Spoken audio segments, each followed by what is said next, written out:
ಸುಹಾಸ್ ಶೆಟ್ಟಿ ಹತ್ಯೆ ಕೇಸ್ ಬಗ್ಗೆ ಮಂಗಳೂರು ಪೊಲೀಸರು ಸಂಪೂರ್ಣವಾಗಿ ಮಾಹಿತಿಯನ್ನು ಕಲೆ ಹಾಕಿದ್ದಾರೆ. ಸುಹಾಸ್ ಶೆಟ್ಟಿ ಕೊಲೆಗೂ ಹಿಂದೂ ಮುಸ್ಲಿಂ ಗಲಾಟೆಗೂ ಲಿಂಕ್ ಇಲ್ಲ.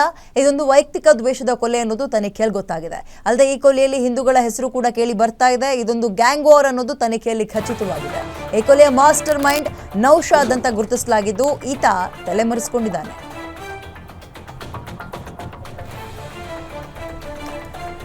ಸುಹಾಸ್ ಶೆಟ್ಟಿ ಹತ್ಯೆಗೆ ಸಂಬಂಧಪಟ್ಟಂತೆ ಮಂಗಳೂರಿನಲ್ಲಿ ಗೃಹ ಸಚಿವ ಡಾಕ್ಟರ್ ಜಿ ಪರಮೇಶ್ವರ್ ಸುದ್ದಿಗೋಷ್ಠಿ ನಡೆಸಿದರು. ಸುದ್ದಿಗೋಷ್ಠಿಯಲ್ಲಿ ಮಾತಾಡಿದವರು, ಕೊಲೆ ಮಾಡಿದ 8 ಮಂದಿಯನ್ನು ಪೊಲೀಸರು ಅರೆಸ್ಟ್ ಮಾಡಿದ್ದಾರೆ. ಈ ಬಗ್ಗೆ ತನಿಖೆ ಆಗ್ತಾ ಇದೆ. ಅಶ್ರಫ್ ಕೇಸ್ನಲ್ಲಿ 21 ಮಂದಿ ಅರೆಸ್ಟ್ ಆಗಿದ್ದಾರೆ. ದಕ್ಷಿಣ ಕನ್ನಡದಲ್ಲಿ ಕೋಮುವಾದ ರಾಷ್ಟ್ರದ ಗಮನ ಸೆಳೆದಿದೆ. ಪೊಲೀಸ್ ಇಲಾಖೆ ಹಾಗೂ ಸರ್ಕಾರ ಈ ಸಮಯದಲ್ಲಿ ಶಾಂತಿಯಿಂದ ಇರಬೇಕು ಅಂತ ಹೇಳಿದರು.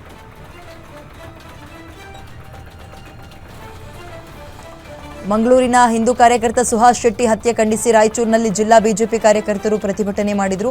ನಗರದ ಅಂಬೇಡ್ಕರ್ ವೃತ್ತದಲ್ಲಿ ಬಿಜೆಪಿ ಜಿಲ್ಲಾಧ್ಯಕ್ಷ ವೀರನಗೌಡ ಲಕ್ಕಿಹಾಳ ನೇತೃತ್ವದಲ್ಲಿ ಪ್ರತಿಭಟನೆ ನಡೆಸಿದ್ದಾರೆ. ಕಾಂಗ್ರೆಸ್ ಪ್ರೇರಿತ ಜಿಹಾದಿ ಶಕ್ತಿಗಳು ಅಂತ ರಾಜ್ಯ ಸರ್ಕಾರದ ವಿರುದ್ಧ ಆಕ್ರೋಶ ಹೊರಗಾಕಿದರು.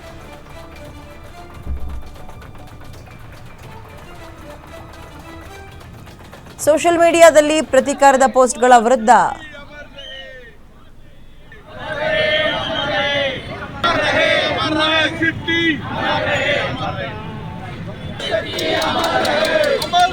बोलो भारत माता की जय। हिंदू विरोधी कांग्रेस सरकार के हिंदू विरोधी कांग्रेस सरकार के बोलो भारत माता की जय। भारत माता की हिंदू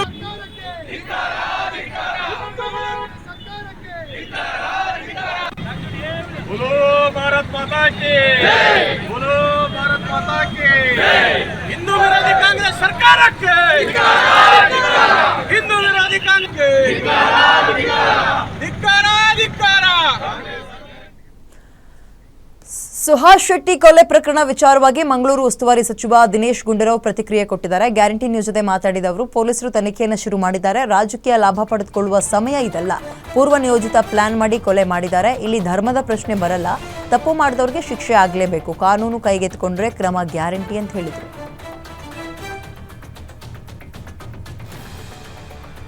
ಬಡವರ ಮಕ್ಕಳು ನಾಗರಿಕ ಸೇವಕರಾಗುವ ಕನಸು ಕಂಡಿದ್ದೇ ತಪ್ಪ. ನಮಗೆ ದಯಾಮರಣ ಕೊಡಿ, ಪುಣ್ಯ ಕಟ್ಕೊಳ್ಳಿ ಅಂತ ಕೆಪಿಎಸ್ಸಿ ಕನ್ನಡ ಮಾಧ್ಯಮ ವಿದ್ಯಾರ್ಥಿಗಳು ರಾಷ್ಟ್ರಪತಿಗಳಿಗೆ ಪತ್ರ ಬರೆದಿದ್ದಾರೆ. ಸುಮಾರು 70,000 ಕನ್ನಡ ವಿದ್ಯಾರ್ಥಿಗಳಿಗೆ ಕೆಪಿಎಸ್ಸಿ ಪರೀಕ್ಷೆಯಲ್ಲಿ ಅನ್ಯಾಯ ಆಗಿದೆ. ಆದರೆ ಇದನ್ನು ಸರಿಪಡಿಸದೆ ಮುಖ್ಯ ಪರೀಕ್ಷೆ ನಡೆಸಲಾಗ್ತದೆ. ನಮಗೆ ದಯವಿಟ್ಟು ದಯಾಮರಣ ಕೊಡಿ ಅನ್ನೋ ಪೋಸ್ಟ್ ಸೋಷಿಯಲ್ ಮೀಡಿಯಾದಲ್ಲಿ ವೈರಲ್ ಆಗ್ತಾ ಇದೆ.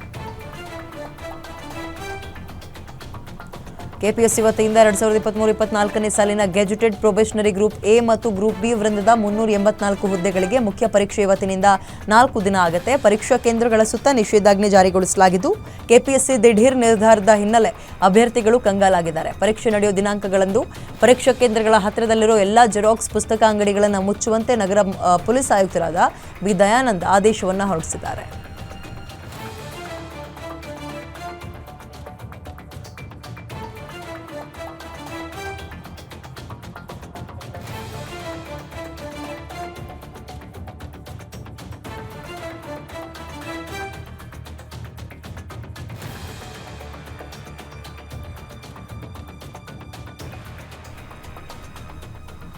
ಕೆಪಿಎಸ್ಸಿಯಲ್ಲಿ ಕನ್ನಡ ವಿದ್ಯಾರ್ಥಿಗಳಿಗೆ ಆಗ್ತಾ ಇರುವ ಅನ್ಯಾಯ ಖಂಡಿಸಿ ರಾಜ್ಯ ಸರ್ಕಾರದ ವಿರುದ್ಧ ಕೇಂದ್ರ ಸಚಿವ ಪ್ರಹ್ಲಾದ್ ಜೋಶಿ ಕಿಡಿಕಾರಿದ್ದಾರೆ. ವಿಜಯಪುರದಲ್ಲಿ ಮಾತಾಡಿರೋ ಅವರು, ಕೆಪಿಎಸ್ಸಿ ದೇಶಕ್ಕೆ ಕೆಟ್ಟ ಸಂದೇಶ ಕೊಡ್ತಾ ಇದೆ. ಸಾಲು ಸಾಲು ತಪ್ಪು ಮಾಡಿ ಅಭ್ಯರ್ಥಿಗಳ ಜೀವನದ ಜೊತೆಗೆ ಚೆಲ್ಲಾಟ ಆಡ್ತಾ ಇದೆ. ಇವತ್ತಿನಿಂದ ಮುಖ್ಯ ಪರೀಕ್ಷೆ ಇದ್ದು, ನಿನ್ನೆ ತಡರಾತ್ರಿಯಲ್ಲಿ ಪ್ರವೇಶ ಪತ್ರಿಕೆಯನ್ನ ಹಂಚಿಕೆ ಮಾಡಲಾಗಿದೆ. ಸರ್ವಪಕ್ಷ ಸಭೆ ಅಂತ ಸುಳ್ಳು ಹೇಳಿ ಸಿಎಂ ಸಿದ್ದರಾಮಯ್ಯ ದಾರಿ ತಪ್ಪಿಸ್ತಾ ಇದ್ದಾರೆ. ದಯವಿಟ್ಟು ರಾಜೀನಾಮೆ ಕೊಟ್ಟು ಪಾಪ ತೊಳೆದುಕೊಳ್ಳಿ ಅಂತ ವಾಗ್ದಾಳಿ ನಡೆಸಿದರು. ಕನ್ನಡದ ಬಗ್ಗೆ ಅವಹೇಳನಕಾರಿ ಹೇಳಿಕೆ ಹಿನ್ನೆಲೆ ಗಾಯಕ ಸೋನು ನಿಗಮ್ ವಿರುದ್ಧ ಕರ್ನಾಟಕ ರಕ್ಷಣಾ ವೇದಿಕೆ ದೂರು ದಾಖಲಿಸಿದೆ. ಕನ್ನಡ ಹಾಡು ಹಾಡೋಕೆ ಒತ್ತಾಯಿಸಿದ ಯುವಕನಿಗೆ ಪಹಲ್ಗಾಮ್ ದಾಳಿಯನ್ನು ಉಲ್ಲೇಖಿಸಿ ಸೋನು ನಿಗಮ್ ಅವಮಾನಕರ ಹೇಳಿಕೆ ಕೊಟ್ಟರು. ಸಾಮಾಜಿಕ ಜಾಲತಾಣಗಳಲ್ಲಿ ಸೋನು ನಿಗಮ್ ಹೇಳಿಕೆಗೆ ತೀವ್ರ ವಿರೋಧ ವ್ಯಕ್ತವಾಯಿತು. ಈ ಬೆನ್ನಲ್ಲೇ ಆವಲಹಳ್ಳಿ ಪೊಲೀಸ್ ಠಾಣೆಯಲ್ಲಿ ದೂರು ದಾಖಲಿಸಿರುವ ಕರ್ನಾಟಕ ರಕ್ಷಣಾ ವೇದಿಕೆ ಕಾನೂನು ಕ್ರಮಕ್ಕೆ ಆಗ್ರಹಿಸಿದೆ. ಕನ್ನಡದ ಬಗ್ಗೆ ತುಚ್ಛವಾಗಿ ಮಾತಾಡಿದ ಸೋನು ನಿಗಮ್ ಅವರನ್ನ ಬಹಿಷ್ಕಾರ ಮಾಡುವಂತೆ ರೂಪೇಶ್ ರಾಜಣ್ಣ ಒತ್ತಾಯ ಮಾಡಿದ್ದಾರೆ. ಯಾವುದೇ ಕನ್ನಡ ಸಿನಿಮಾದಲ್ಲಿ ಸೋನು ನಿಗಮ್ ಹಾಡುವಂತಿಲ್ಲ. ಹಾಡಿದ್ರೆ ಆ ಸಿನಿಮಾ ರಿಲೀಸ್ ಆಗೋಕೆ ಬಿಡಲ್ಲ. ರಿಲೀಸ್ ಏನಾದರೂ ಆದರೆ ಅದಕ್ಕೆ ಚಲನಚಿತ್ರ ವಾಣಿಜ್ಯ ಮಂಡಳಿಯೇ ನೇರ ಹೊಣೆ. ಕರ್ನಾಟಕದಲ್ಲಿ ಯಾವುದೇ ಕಾರ್ಯಕ್ರಮಕ್ಕೆ ಸೋನು ನಿಗಮ್ರನ್ನ ಕರೆಯುವ ಹಾಗಿಲ್ಲ ಅಂತ ಚಲನಚಿತ್ರ ವಾಣಿಜ್ಯ ಮಂಡಳಿಗೆ ರೂಪೇಶ್ ರಾಜಣ್ಣ ಎಚ್ಚರಿಕೆ ಕೊಟ್ಟಿದ್ದಾರೆ. ಗೃಹ ಸಚಿವ ಡಾಕ್ಟರ್ ಜಿ ಪರಮೇಶ್ವರ್ ಮುಂದೆ ಸಿಎಂ ಆಗಲಿ ಅಂತ ಗೊರವಯ್ಯ ಭವಿಷ್ಯ ನುಡಿದಿದ್ದಾರೆ. ತುಮಕೂರು ನಗರದ ಖಾಸಗಿ ಕಾರ್ಯಕ್ರಮದಲ್ಲಿ ಪರಮೇಶ್ವರ್ ಭಾಗವಹಿಸೋಕೆ ಬಂದ ವೇಳೆ ಅವರನ್ನ ಗೊರವಯ್ಯ ಭವಿಷ್ಯ ನುಡಿಯುವ ರೀತಿ ಹಾರೈಸಲಾಯಿತು. ಗೊರವಯ್ಯ ಈ ರೀತಿಯ ಸ್ವಾಗತಕ್ಕೆ ಪರಮೇಶ್ವರ್ ಮುಗುಳು ನಕ್ಕಿದ್ದಾರೆ. ಈಗಿನ ಕರ್ನಾಟಕದಲ್ಲಿ ಒಂದು ರೀತಿ ವೋಟ್ ಬ್ಯಾಂಕ್ ಪಾಲಿಟಿಕ್ಸ್ ಆಗ್ತಾ ಇದೆ. ಹೇಳಿಕೆಗಳು, ಹಲ್ಲೆಗಳು ಬಹಳ ಮನಸ್ಸಿಗೆ ನೋವುಂಟು ಮಾಡ್ತಾ ಇದೆ ಅಂತ ಕೇಂದ್ರ ಸಚಿವ ಪ್ರಹ್ಲಾದ್ ಜೋಶಿ ಆಕ್ರೋಶವನ್ನ ಹೊರಗಾಕಿದ್ರು. ವಿಜಯಪುರದಲ್ಲಿ ಮಾತನಾಡಿರುವ ಜೋಶಿ, ಮುಸಲ್ಮಾನರಿಗೆ ತೊಂದರೆ ಆಗಿದ್ದಕ್ಕೆ ಪಾಕಿಸ್ತಾನ ಜಿಂದಾಬಾದ್ ಅಂತ ಕೂಗ್ತಾರೆ ಅಂತ ಒಬ್ರು ಹೇಳ್ತಾರೆ. ಹಾಗಾದ್ರೆ ಕಾಂಗ್ರೆಸ್ ಸರ್ಕಾರ ಇದ್ದಾಗ ಯಾಕೆ ಕೂಗ್ತಾ ಇದ್ರು ಅಂತ ಕಿಡಿಕಾರಿದ್ರು. ಜನಗಣತಿ ಜೊತೆ ಜಾತಿ ಗಣತಿ ಮಾಡುವ ಕೇಂದ್ರದ ತೀರ್ಮಾನವನ್ನ ನಾವು ವೆಲ್ಕಮ್ ಮಾಡ್ತೀವಿ ಅಂತ ಸಚಿವ ಎಂಬಿ ಪಾಟೀಲ್ ಹೇಳಿದರು. ಬೆಂಗಳೂರಿನಲ್ಲಿ ಮಾತಾಡಿದವರು, ಕೇಂದ್ರ ಸರ್ಕಾರ ಬಿಹಾರ ಚುನಾವಣೆಗೋಸ್ಕರ ಇದನ್ನ ಈಗ ಅನೌನ್ಸ್ ಮಾಡಿದೆ. ಇದಕ್ಕೋಸ್ಕರ ರಾಹುಲ್ ಗಾಂಧಿ ಹೋರಾಟ ಮಾಡಬೇಕಾಯಿತು. ರಾಹುಲ್ ಗಾಂಧಿ ಅವರಿಂದಲೇ ಜಾತಿ ಗಣತಿಗೆ ಕೇಂದ್ರ ಸರ್ಕಾರ ಮುಂದಾಗಿರೋದು ಅಂತ ಹೇಳಿದ್ದಾರೆ.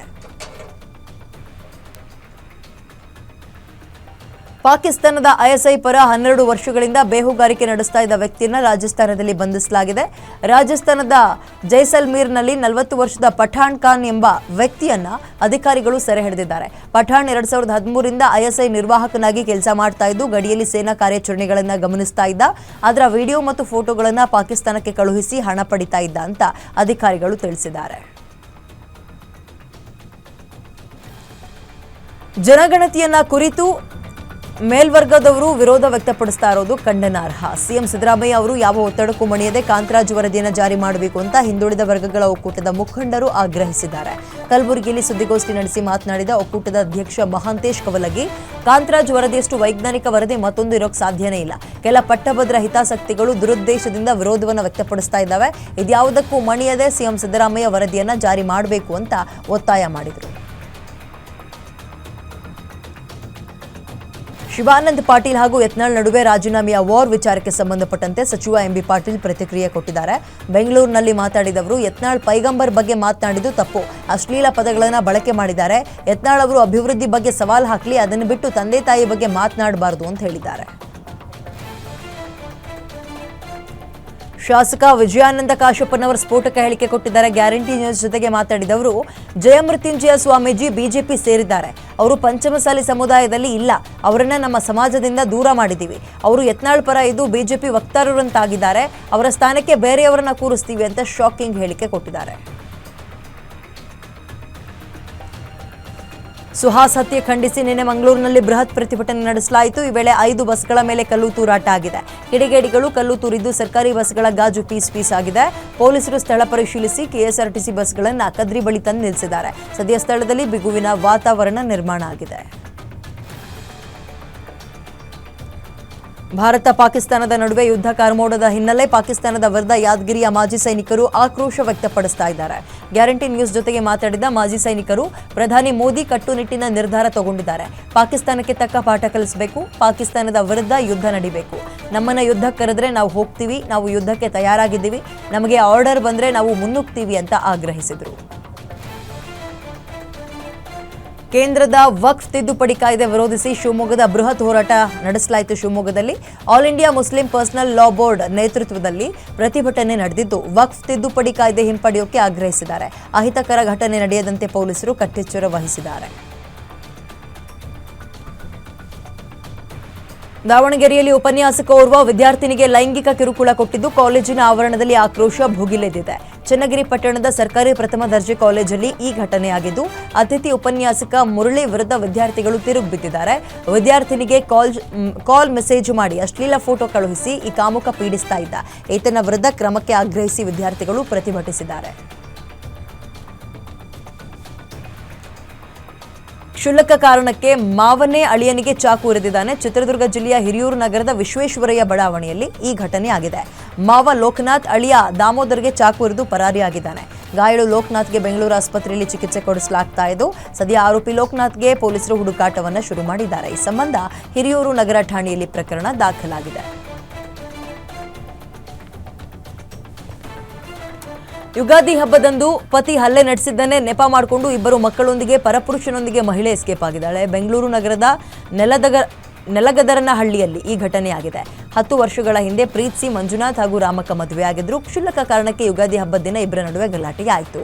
ಇದನ್ನೇ ನೆಪವಾಗಿಟ್ಕೊಂಡು ತನ್ನ ಇಬ್ಬರೂ ಮಕ್ಕಳನ್ನ ಕರ್ಕೊಂಡು ರಾಮಕ್ಕ ಎಸ್ಕೆ. ಈ ಸಂಬಂಧ ನೊಂದ ಪತಿ ಮಂಜುನಾಥ್ ಪೀಣ್ಯ ಪೊಲೀಸ್ ಠಾಣೆಯಲ್ಲಿ ಪ್ರಕರಣ ದಾಖಲಿಸಿದ್ದಾರೆ. 8 ವರ್ಷದ ಬಾಲಕಿಗೆ ಖಾಸಗಿ ಅಂಗವನ್ನ ತೋರಿಸಿ ವಿಕೃತಿ ಮೆರೆದಿದ್ದ ಯುವಕನನ್ನ ಬಂಧಿಸಲಾಗಿದೆ. ನೆಲಮಂಗಲದ ಮಾದನಾಯಕನಹಳ್ಳಿಯಲ್ಲಿ ಈ ವಿಕೃತಿ ಮೆರೆದಿದ್ದ 19 ವರ್ಷದ ಚಂದು ಎಂಬಾತನನ್ನ ಬಂಧಿಸಲಾಗಿದೆ. ಬಾಲಕಿಗೆ ಚಾಕ್ಲೇಟ್ ಕೊಡಿಸೋದಾಗಿ ಹೇಳಿ ರೂಮ್ಗೆ ಕರ್ಕೊಂಡು ಹೋಗಿ ಕೃತ್ಯವನ್ನ ಎಸಗಿದ್ದಾರೆ. ಪಕ್ಕದ ಮನೆಯಲ್ಲಿ ವಾಸವಿದ್ದ ಯುವಕ ಚಂದು ವಿರುದ್ಧ ಬಾಲಕಿ ಪೋಷಕರು ದೂರು ಕೊಟ್ಟಿದ್ದಾರೆ. ಈ ಹಿನ್ನೆಲೆ ಫೋಕ್ಸೋ ಕಾಯ್ದೆ ಅಡಿಯಲ್ಲಿ ಆರೋಪಿಯನ್ನ ಬಂಧಿಸಲಾಗಿದೆ. ಕಲಬುರಗಿಯ ಸೇಡಂ ತಾಲೂಕಿನ ಮಳಖೇಡ ಗ್ರಾಮದಲ್ಲಿರುವ ಸಿಮೆಂಟ್ ಕಾರ್ಖಾನೆಯ ಎದುರು ಕಾರ್ಮಿಕರು ಧರಣಿಯನ್ನ ಮುಂದುವರೆಸಿದ್ದಾರೆ. ಕಾರ್ಮಿಕ ಇಲಾಖೆ ಆದೇಶ ಇದ್ರೂ ಗುತ್ತಿಗೆ ಕಾರ್ಮಿಕರ ಕಾಲಿಂಗ್ ಡ್ಯೂಟಿ ರದ್ದುಗೊಳಿಸದೆ ಇರೋದಕ್ಕೆ ಕಾರ್ಮಿಕರು ಆಕ್ರೋಶವನ್ನ ಹೊರಗಾಕಿದ್ದಾರೆ. ವಾರದ ರಜೆಗೆ ಸಂಬಂಧಪಟ್ಟ ಸಮಸ್ಯೆಗಳನ್ನು ಬಗೆಹರಿಸಬೇಕು. ಪ್ಯಾಕಿಂಗ್ ಹಾಗೂ ಲೋಡಿಂಗ್ ಕಾರ್ಮಿಕರಿಗೆ 8 ಗಂಟೆಗಳ ಕಾಲ ಶಿಫ್ಟ್ಗಳಲ್ಲಿ ಕೆಲಸ ಸೇರಿ ವಿವಿಧ ಬೇಡಿಕೆಗಳ ಈಡೇರಿಕೆಗೆ ಕಾರ್ಮಿಕರು ಆಗ್ರಹಿಸ್ತಾ ಇದ್ದಾರೆ. ಆಕಸ್ಮಿಕವಾಗಿ ಬೆಂಕಿ ತಗುಲಿ ಸ್ಪ್ರಿಂಕ್ಲರ್ ಪೈಪ್ಗಳು ಧಗಧಗ ಅಂತ ಹೊತ್ತಿ ಉರಿದಿದೆ. ಯಾದಗಿರಿ ತಾಲೂಕಿನ ಕಂಚಗಾರಹಳ್ಳಿ ತಾಂಡದಲ್ಲಾಗಿರೋ ಘಟನೆ ಇದು. ರೈತ ನಾಮದೇವ ರಾಠೋಡ್ ಅನ್ನೋರಿಗೆ ಸೇರಿದ ಜಮೀನಿನಲ್ಲಿ ಇಟ್ಟಿದ್ದ ಪೈಪ್ಗಳು ಸುಟ್ಟು ಕರಕಲಾಗಿದೆ. ಅಗ್ನಿ ಅವಘಡದ ವೇಳೆ ಕೆಲ ಪೈಪ್ಗಳನ್ನು ಹೊರತೆಗೆಯೋಕೆ ರೈತ ಯತ್ನಿಸಿದ್ದು 1 ಲಕ್ಷ ರೂಪಾಯಿ ಮೌಲ್ಯದ ಪೈಪ್ಗಳು ಹಾನಿಗೊಳಗಾಗಿದೆ. ಗ್ರಾಮೀಣ ಪೊಲೀಸ್ ಠಾಣಾ ವ್ಯಾಪ್ತಿಯಲ್ಲಿ ಘಟನೆ ನಡೆದಿದೆ. ಬೈಕ್ ನಡುವೆ ಭೀಕರ ಅಪಘಾತ ಸಂಭವಿಸಿದ್ದು ಬೈಕ್ ಸವಾರ ಸ್ಥಳದಲ್ಲೇ ಸಾವನ್ನಪ್ಪಿದ್ದಾನೆ. ಮೈಸೂರು ಜಿಲ್ಲೆಯ ಟಿ ನರಸೀಪುರ ತಾಲೂಕಿನ ಸೋಸಲೆ ಗ್ರಾಮದಲ್ಲಿ ಘಟನೆಯಾಗಿದೆ. ಜಗದೀಶ್ ಮೃತ ಬೈಕ್ ಸವಾರ. ಸ್ಥಳಕ್ಕೆ ಬನ್ನೂರು ಪೊಲೀಸರು ಭೇಟಿ ಕೊಟ್ಟು ಪರಿಶೀಲನೆ ನಡೆಸಿ ಪ್ರಕರಣ ದಾಖಲು ಮಾಡಿಕೊಂಡಿದ್ದಾರೆ.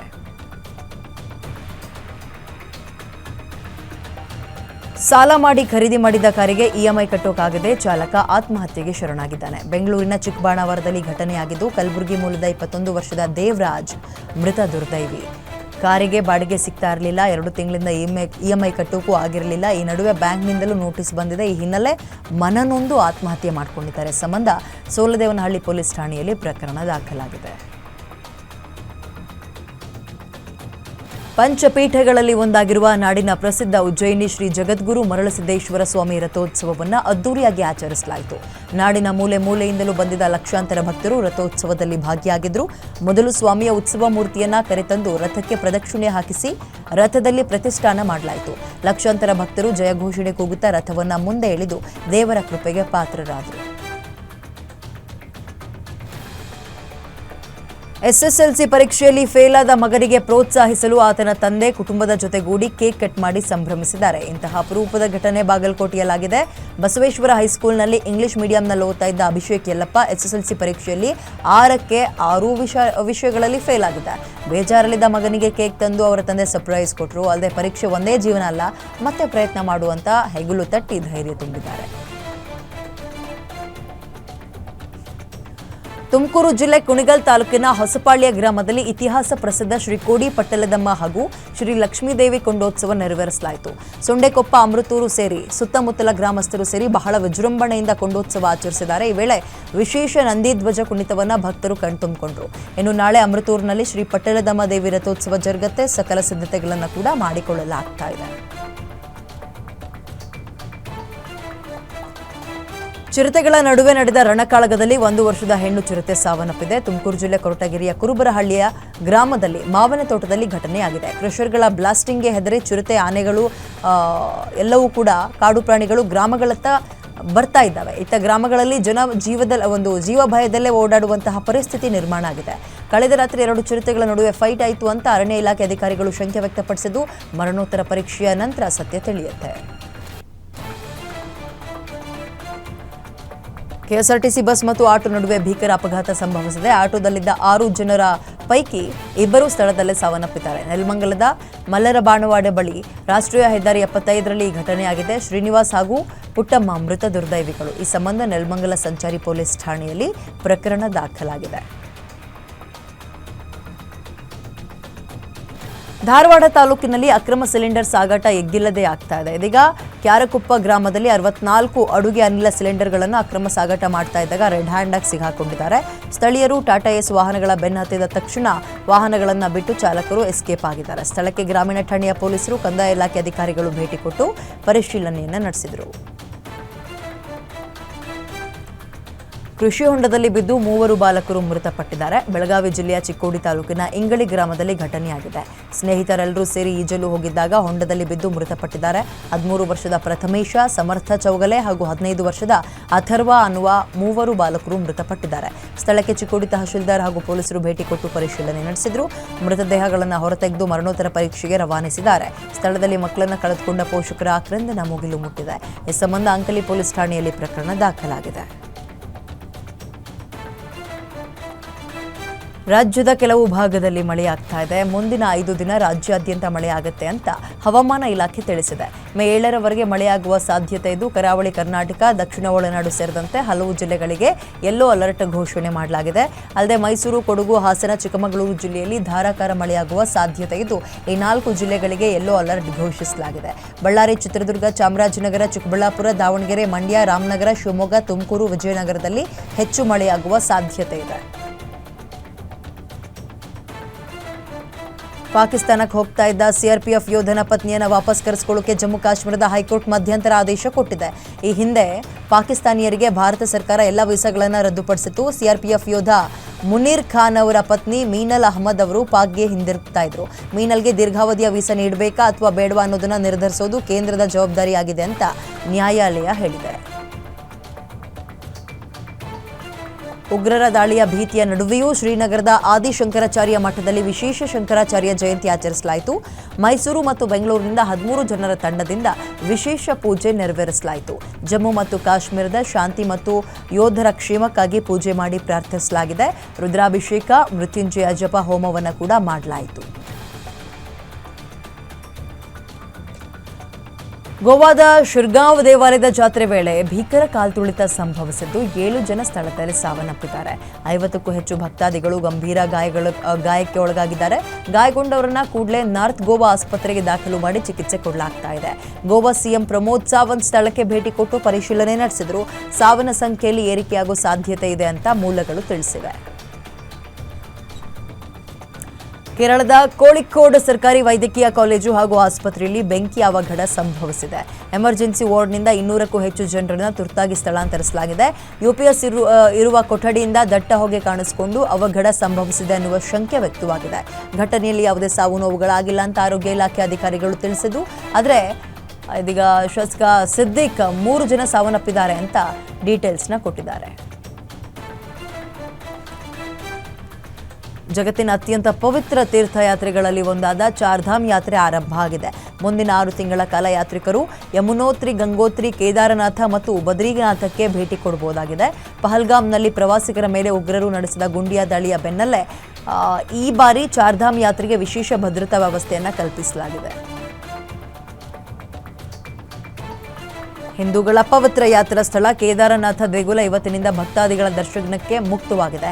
ಮುಂಜಾನೆ 7 ಗಂಟೆಗೆ ದೇಗುಲದ ಬಾಗಿಲು ತೆರೆದು ಭಕ್ತಾದಿಗಳಿಗೆ ದರ್ಶನಕ್ಕೆ ಅವಕಾಶ ಕೊಡಲಾಗಿದ್ದು, ಹಲವು ಸಾಂಸ್ಕೃತಿಕ ತಂಡಗಳು ಕೇದಾರನಾಥ ದೇಗುಲದ ಮುಂದೆ ಕಲಾ ಪ್ರದರ್ಶನ ನೀಡಿದ್ವು.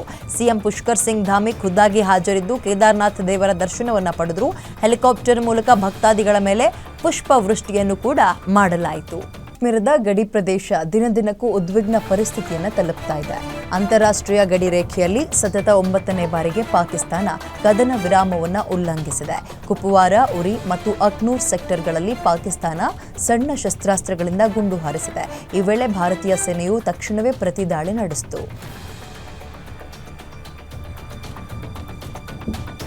ಪಾಕಿಸ್ತಾನದ ಮಾಹಿತಿ ಮತ್ತು ಪ್ರಸಾರ ಸಚಿವ ಅಲ್ಲಾ ತರಾರ್ ಅವರ ಎಕ್ಸ್ ಖಾತೆಯನ್ನು ಭಾರತದಲ್ಲಿ ನಿರ್ಬಂಧಿಸಲಾಗಿದೆ.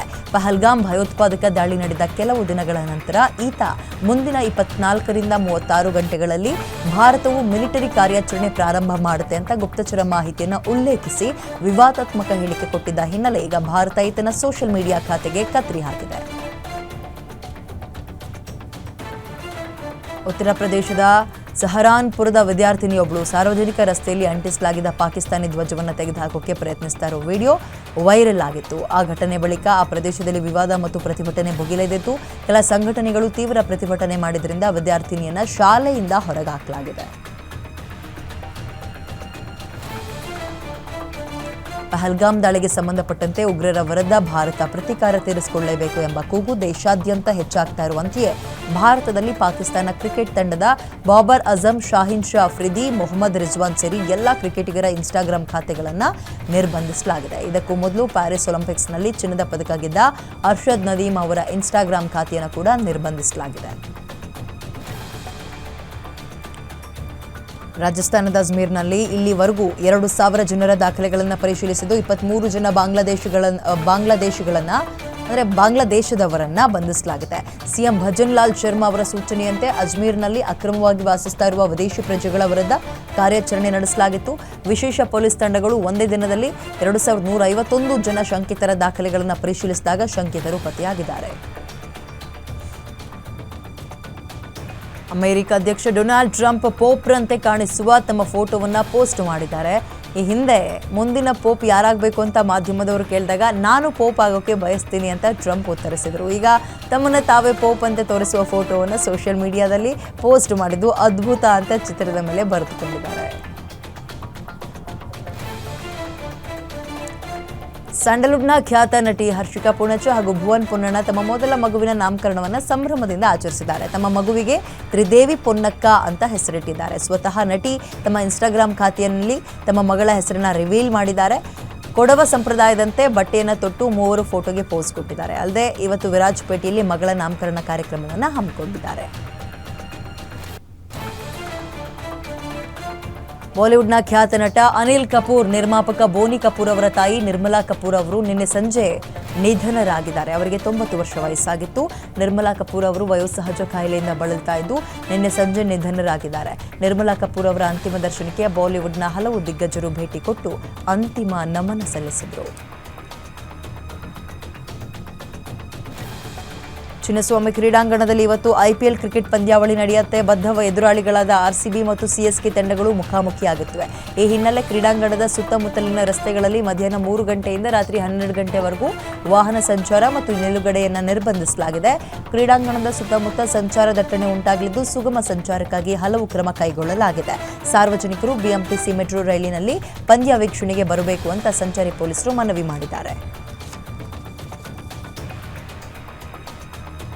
ಬೆಂಗಳೂರಿನ ಚಿನ್ನಸ್ವಾಮಿ ಕ್ರಿಕೆಟ್ ಸ್ಟೇಡಿಯಂನಲ್ಲಿ ಬದ್ಧ ಎದುರಾಳಿಗಳಾದ ಆರ್ಸಿಬಿ ಮತ್ತು ಸಿಎಸ್ಕೆ ತಂಡಗಳು ಮುಖಾಮುಖಿಯಾಗುತ್ತೆ. ಈ ಪಂದ್ಯಕ್ಕೆ ಮಳೆ ಅಡ್ಡಿಯಾಗುತ್ತೆ ಅಂತ ಹೇಳಲಾಗಿದ್ದು ಈಗಾಗಲೇ ಹವಾಮಾನ ಇಲಾಖೆ ಮುಂದಿನ 5 ದಿನಗಳ ಕಾಲ ಮಳೆ ಎಚ್ಚರಿಕೆ ಕೊಟ್ಟಿದೆ. ಹವಾಮಾನ ವರದಿಯ ಪ್ರಕಾರ ಪಂದ್ಯದ ಆರಂಭದ ಸಮಯದಲ್ಲಿ 60% ಮಳೆಯಾಗುವ ಸಾಧ್ಯತೆ ಇದೆ ಅಂತ ಹೇಳಲಾಗಿದ್ದು ರಾತ್ರಿ 8ರಿಂದ 11 ಗಂಟೆವರೆಗೂ 75% ಗುಡುಗು ಸಹಿತ ಭಾರಿ ಮಳೆಯಾಗೋ ಸಾಧ್ಯತೆ ಇದೆ. ಇದರಿಂದ ಮ್ಯಾಚ್ಗೆ ಅಡ್ಡಿಯಾಗೋ ಸಾಧ್ಯತೆ ಇದೆ.